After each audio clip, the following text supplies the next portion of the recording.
エレンとミカサの恋を求めた北欧神話の大英雄スビクタグとその運命の花嫁メングロズ。スビクタグはエレン、首飾りを喜ぶ女メングロズはミカサ。先にショートの59番と60番を見て。59番と60番ではスタンダードな解釈のスビクダグの物語を紹介した。今回は斬新なスビクダグの物語を紹介する。これは19世紀の北欧神話の研究者であるリュドベリの児童書私たちの父神話のサガスビクタグはメングロズにたどり着くまでに9つの世界を旅する。この間何もなかったわけではないはずと考えたリュドベリはスビクタグとメングロズを他の登場人物と同一視することで9つの世界の旅という物語を作り上げた。もちろんちゃんと根拠があってのことだったのでこの斬新な解釈は現代の北欧神話の研究者に大きな影響を与えている。今回も分かりやすく新暦のキャラで解説してみる。時系列や関係性や性別が新暦と違うのでそこは理解してほしい。グリシャが妊娠中、彼らは遠征に行ってしまう。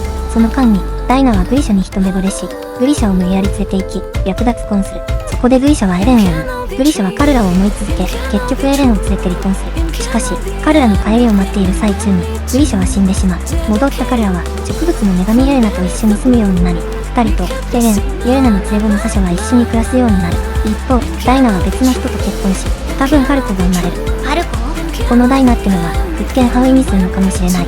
ある日イエレナはマリアのお告げに従いエレンを旅に出すことにする。エレン、あなたはもう立派な大人です。旅に出て世界を救ってください。エレンは冥界にいるグリシャを呼び出し9つの呪文のうち1つ目のマリアの加護を得られる呪文を受け旅に行くことを決意する。旅にはサシャも一緒についていくことになった。出発の直前イエレナは料理を用意する。実の子であるサシャが可愛いイエレナはサシャに一番美味しい部分を差し出す。うおー。2人の旅はマリアが定めた通りとても険しかった。2人はケニーにさらわれたフリーダとヒストリアを救出しエレンとヒストリアは恋に落ちてしまう。帰る途中ラーラに出会う。ラーラは始祖の巨人欲しさにヒストリアを人質にしエレンに求婚する。もしあなたが背が低い子が好きなら小さくなってもいいよ。エレンって背が低い子が好きだったのか。エレンはラーラを騙しヒストリア救出に成功する。エレンとヒストリアは簡易的な結婚式をする。戦争が起き彼らがダイナに殺されてしまいエレンには復讐という義務が発生してしまう。エレンはダイナによって拘束されるがグリシャの呪文のおかげで逃れる。ここでまたグリシャが現れ残りの呪文を授かり冥界から始祖の巨人の進化という剣を取ってくるように言われる。エレンは冥界へのトンネルの門番ハンジをつかみ上げ冥界へ進み続ける宣言をする。